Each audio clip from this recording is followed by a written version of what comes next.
இந்திய அரசியல்ல திடீர்னு ஒரு பெரிய புயலை கிளப்பி இருக்கிற காக்ரோச் ஜனதா கட்சி பத்தி தான் நாம இன்னைக்கு விலாவாரியா அலச போறோம். இணையவழி நையாண்டிய, அதாவது மீம்ஸ் மற்றும் கிண்டல ஆயுதமாக்கி எப்படி இது பாரம்பரிய அரசியல் அமைப்புகளுக்கு நேருக்கு நேரா சவால் விடுதுன்னு பார்க்க போறோம். சரி, நேரடியாக விஷயத்துக்குள்ள போயிடலாம். எல்லாம் எங்க ஆரம்பிச்சது தெரியுமா? மே 15, 2026 அன்னைக்கு உச்ச நீதிமன்றத்துல தலைமை நீதிபதி சூர்யாகாந்த் அவர்கள் ஒரு கருத்தை பதிவு செஞ்சார். அதாவது, வேலை இல்லாத சில இளைஞர்கள் கரப்பான் பூச்சிகளைப் போல எல்லோரையும் தாக்குகிறார்கள் அப்படின்னு சொன்னார். ஆனா இது இளைஞர்களை முடக்கிறதுக்கு பதிலா அவங்களுக்கு மிக நெருக்கமான ஒரு புதிய அடையாளத்தையே கொடுத்துருச்சு. இங்கதான் ஒரு சுவாரஸ்யம். விரக்தியில இருந்த இன்றைய டிஜிட்டல் ஜென்சி தலைமுறை தங்களை நோக்கி அந்த அவமதிப்பை அப்படியே தங்களோட ஆயுதமா மாத்திக்கிட்டாங்க. கரப்பாம்பூச்சிகள் பொதுவா அழுகிய சீரழிந்த இடங்கள்ல தானே உருவாகும். அதையே சுட்டிக்காட்டி தற்போதைய அரசியல் மற்றும் வேலைவாய்ப்பு அமைப்போட வீழ்ச்சியை அவங்க பகிரங்கப்படுத்தினாங்க. இது நவீன கால இந்திய இளைஞர்களின் போராட்டத்துக்கு ஒரு மிகச்சிறந்த குறியீடா மாறிடுச்சு. சும்மா இணையத்துல மீம் போடுறதை தாண்டி இதுக்கு பின்னாடி மிக ஆழமான பொருளாதார மற்றும் கட்டமைப்பு ரீதியான பிரச்சனைகள் இருக்கு. பட்டதாரிகள் கிட்ட இருக்கிற 29.1% வேலையின்மை, வினாத்தாள் கசிவால ரத்து செய்யப்பட்ட நீட் தேர்வுகள், சிபிஎஸ்இ கட்டணங்கள் மீதான கோபம், அப்புறம் ஆழமாகிட்டே போற பொருளாதார ஏற்றத்தாழ்வுகள். இந்த உண்மையான கோபம்தான் இந்த இயக்கத்தோட மாபெரும் வெற்றிக்கு முக்கிய காரணம். 8 மில்லியன், அதாவது 80 லட்சம். கொஞ்சம் யோசிச்சு பாருங்க. வருஷம் இந்தியாவில் இத்தனை லட்சம் மாணவர்கள் படிச்சு முடிச்சிட்டு வெளியே வராங்க. ஆனா அவங்களுக்கு தேவையான வேலை வாய்ப்புகளை உருவாக்க நம்ம பொருளாதாரம் ரொம்பவே திணறுது. இந்த நிலைமைதான் லட்சக்கணக்கான விரக்தி அடைந்த மாணவர்களை இந்த இயக்கத்தை நோக்கி ரொம்ப வேகமா ஈர்த்திருக்கு. இவ்வளவு பெரிய விஷயத்தை செஞ்சது யாருன்னு பார்த்தா அபிஜித் தீப்கே. அமெரிக்கால பப்ளிக் ரிலேஷன்ஸ் படிச்சுட்டு இருக்கிற 30 வயதான இவர் தான் இந்த இயக்கத்தோட மூளை. போஸ்டன் நகரத்துல இருந்து கொண்டே இந்திய இளைஞர்களின் கோபத்தை கவனிச்ச இவன் ஏஐ கருவிகளை பயன்படுத்தி வெறும் 24 மணி நேரத்துல இந்த கட்சியை உருவாக்கினார். ஒரு சாதாரண நகைச்சுவை எப்படி ஒரு மாபெரும் சமூக அழுத்தமா மாறிச்சுங்கிறது உண்மையிலேயே ஆச்சரியம் தானே. இங்க ஒரு முரண்பாட்டை நாம கவனிக்கணும். ஒரு பக்கம் சோம்பேறியான, வேலை இல்லாத, பாத்ரூம்ல இருந்து இணையத்துல புலம்புற ஒரு கரப்பாம்பூச்சியோட பிம்பம் கட்டமைக்கப்பட்டிருக்கு. ஆனா மறுபக்கம் இதோட நிறுவனர் ஒரு அரசியல் தொடர்பு வல்லுநர் மற்றும் ஆம் ஆத்மி கட்சியோட முன்னாள் டிஜிட்டல் பிரச்சாரகர். மேலோட்டமா பார்க்க குழப்பமா இருந்தாலும் இதன் பின்னாடி மிக தெளிவான கணக்கிடப்பட்ட அரசியல் உத்திகள் இருக்கு. இந்த கட்சியில சேர என்ன தகுதி வேணும்னு கேட்டீங்கன்னா நீங்களே சிரிச்சிடுவீங்க.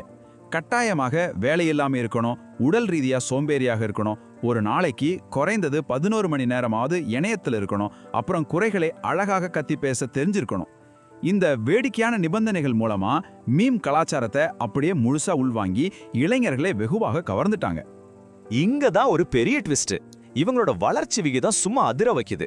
மே 21, 2026 நிலவரப்படி எந்த ஒரு பெரிய பணப்பலமும் இல்லாம கிண்டலை மட்டுமே ஆயுதமா வச்சு உலகின் மிகப்பெரிய அரசியல் கட்சியான பாஜகவோட இன்ஸ்டாகிராம் ஃபாலோவர்ஸ் எண்ணிக்கையை முறியடிச்சிட்டாங்க.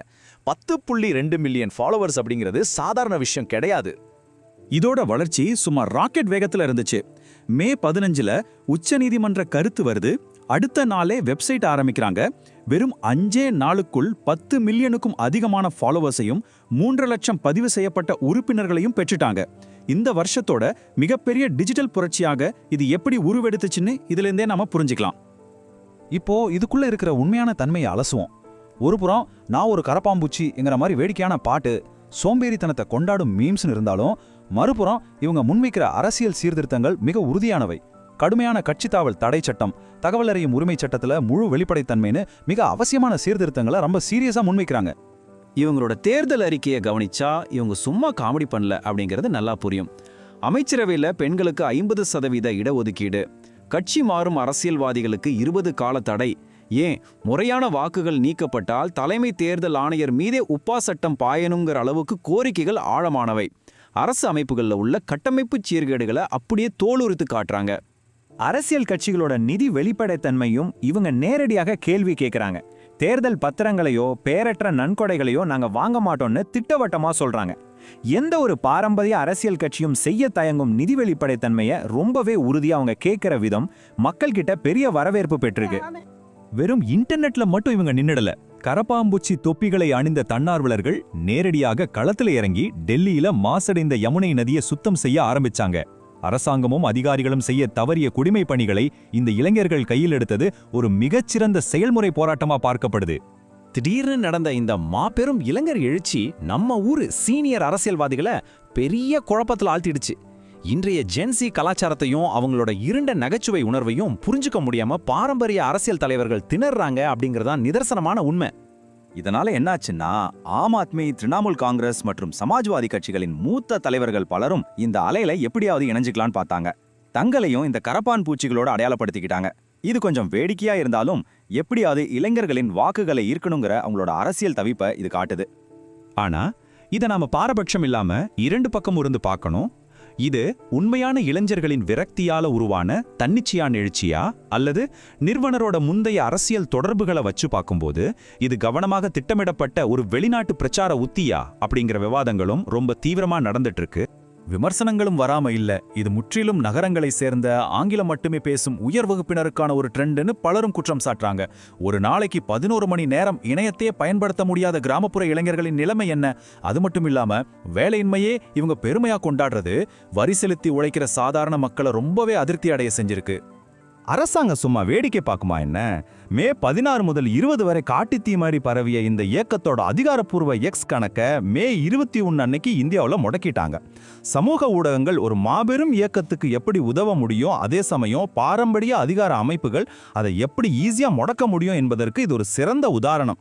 உலக அளவுல பார்த்தா இது ஒன்றும் முதல் முறை கிடையாது.